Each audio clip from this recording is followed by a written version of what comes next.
আসসালামু আলাইকুম বন্ধুরা। তো চলে এলাম আবারও একটা নতুন রান্নার ভিডিও নিয়ে। তো আজকে রান্না করছি মুরগির মাংস আলুর তরকারি। তো চলো সেটা কিভাবে বানালাম সেটাই তোমাদেরকে দেখাচ্ছি। তো চলো তাহলে রান্নাটা শুরু করা যাক। তো দেখো প্রথমেই আমি আলুগুলো এইভাবে ছোট ছোট আলু নিয়েছি, নিয়ে 2 পিস করে কেটে নিয়েছি। আর এইখানে মাংসগুলো আমি ধুয়ে নিয়েছি। এখানে মুরগির মাংস সুন্দর করে আমি ধুয়ে নিয়েছি। আর এগুলো রান্না করার জন্য নিয়েছি পেঁয়াজ কুচি, 2টো পেঁয়াজ কুচি করে নিয়েছি, আদা রসুন বাটা আর 2টো কাঁচা লঙ্কা। তো চলো প্রথমেই আলুটা ভেজে নেওয়ার জন্য কড়াইটা বসিয়ে আমি কড়াইয়ের মধ্যে দিয়ে দিচ্ছি পরিমাণ মতো তেল। তো তেলটা গরম হয়ে যাবার পরে আমি একে একে আলুগুলো দিয়ে আলুগুলো আমি হালকা ব্রাউন করে ভেজে নেব। তো চলো আলুতে দিয়ে দিচ্ছি লবণ আর হলুদ, এই দুটো দিয়ে আমি আলুগুলো ভালো করে লাল লাল করে ভেজে নেব।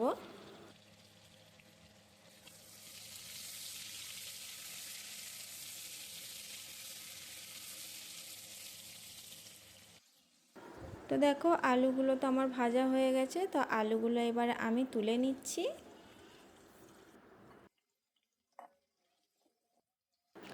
তো আলুগুলো তোলা হয়ে গেছে আর ওই একই তেলের মধ্যে আমি মাংসগুলোও ভেজে নিচ্ছি।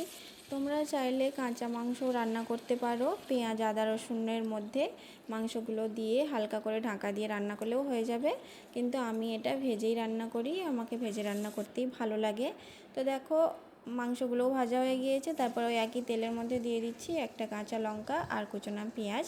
তোমরা চাইলে এতে আরও কাঁচা লঙ্কা অ্যাড করতে পারো, আর তোমরা তো জানো যেহেতু আমরা ঝাল কম খাই তাই জন্য আমি একটা কাঁচা লঙ্কাই অ্যাড করি। তো দেখো পেঁয়াজটা দেওয়ার পরে আমি পেঁয়াজটা হালকা করে নেড়ে নিচ্ছি তেলের ওপরে। তো পেঁয়াজটা হালকা করে নাড়ার পরে আমি এতে দিয়ে দিচ্ছি আদা রসুন বাটা। তো আদা রসুন বাটাটা দেওয়ার পরে এই দুটো আদা রসুন আর পেঁয়াজটা আমি তেলের মধ্যে ব্রাউন করে ভেজে নিচ্ছি, হালকা ব্রাউন করে ভাজবো, বেশি ভাজা হয়ে গেলে আবার তরকারিটা তেতো লাগবে। তারপরে দিয়ে দিচ্ছি মশলা, লবণ, হলুদের গুঁড়ো, কাশ্মীরি লঙ্কার গুঁড়ো, ঝাল লঙ্কার গুঁড়ো, জিরে গুঁড়ো, ধনে গুঁড়ো আর সামান্য গরম মশলা। তো সব মশলাগুলো দিয়ে আমি ভালো করে কষিয়ে নিচ্ছি। তো দেখো গ্যাসের ফ্লেমটা আস্তে দিয়ে কষিয়ে নিচ্ছি, নয়তো মশলাগুলো সবই পুড়ে যাবে। তো মশলাগুলো ভালো করে কষানোর পরে দিয়ে দিচ্ছি সামান্য পানি। পানিটা দেওয়ার পরে আমি এটা ভালো করে কষিয়ে নিয়ে আমি এটা 5 মিনিটের জন্য গ্যাসের ফ্লেমটা লোতে দিয়ে আমি এটা 5 মিনিট রান্না হওয়ার জন্য রেখে দেবো।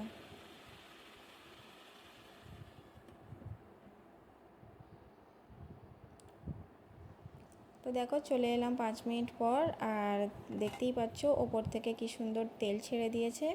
তো দেখো এটা আমি ভালো করে নাড়াচাড়া করে নিচ্ছি। নাড়াচাড়া করে নেবার পরে যে মুরগির মাংসগুলো ভেজে রেখেছিলাম আমি সেটা এর মধ্যে দিয়ে দিচ্ছি, দিয়ে আমি এটা মশলার মধ্যে ভালো করে মিশিয়ে নিচ্ছি।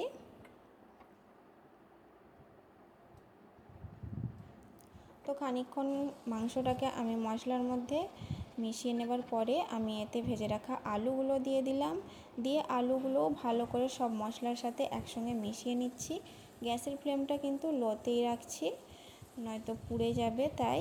তো সব কিছু ভালো করে একসঙ্গে মশলার সাথে মিক্স করে নিচ্ছি, নিয়ে আবারও আমি এটা হালকা করে ঢাকনা দিয়ে দেবো 5 মিনিটের জন্য। তো দেখো চলে এলাম আবারও 5 মিনিট পর। তো এবার ভালো করে কষিয়ে নেব। তো এইভাবে গ্যাসের ফ্লেমটা আস্তে দিয়ে এরকম আস্তে আস্তে ঢাকনা দিয়ে রান্না করলে তরকারির টেস্টটা খুবই সুন্দর হয়। আর তাড়াহুড়ো করে রান্না তো করা যায় কিন্তু রান্নার সেই রকম একটা টেস্ট আসে না। তো ভালো করে কষিয়ে নেবার পরে আমি এতে দিয়ে দিচ্ছি পরিমাণ মতো পানি। তো তোমরা এতে তোমাদের মন মতো পানি অ্যাড করতে পারো, কারণ কেউ যদি এটা একটু মাখা মাখা খেতে চাও তার জন্য একটু অল্প পানি দিতে হবে, আর কেউ যদি ঝোল একটু বেশি রাখতে চাও তাহলে এটা একটু বেশি পানি দিতে হবে। আমি সামান্য ঝোল রাখবো তাই আমি একটু বেশিই পানি দিলাম। তো দেখো তোমাদের সাথে কথা বলতে বলতে তরকারিটা আমার রেডি হয়ে গেছে। তো আমি এই রকম ঝোল রাখবো, কারণ মুরগির মাংস আলুর তরকারির ঝোল খেতে আমার খুবই ভালো লাগে। তো দেখো আলুগুলোও সেদ্ধ হয়ে গেছে আর তরকারিটা আমাদের রেডি হয়ে গেছে। তাই উপর থেকে দিয়ে দিচ্ছি সামান্য গরম মশলা। আর তোমরা দেখে বুঝতেই পারছো তরকারিটা খুবই টেস্টি হয়েছে, ওপর থেকে তেল ছেড়ে দিয়েছে আর দেখতে তো খুবই সুন্দর লাগছে। গরম গরম মুরগির মাংস আলুর তরকারি দিয়ে ভাত খেতে কার কার ভালো লাগে কমেন্টে অবশ্যই জানিও। তো দেখো তরকারি রেডি, তাই ওপর থেকে দিয়ে দিচ্ছি সামান্য ধনেপাতা। তো আজকের ভিডিওটা এই পর্যন্তই। ভিডিওটা কেমন লাগলো কমেন্টে অবশ্যই জানিও। সবাই ভালো থেকো, সুস্থ থেকো। আল্লাহ হাফেজ।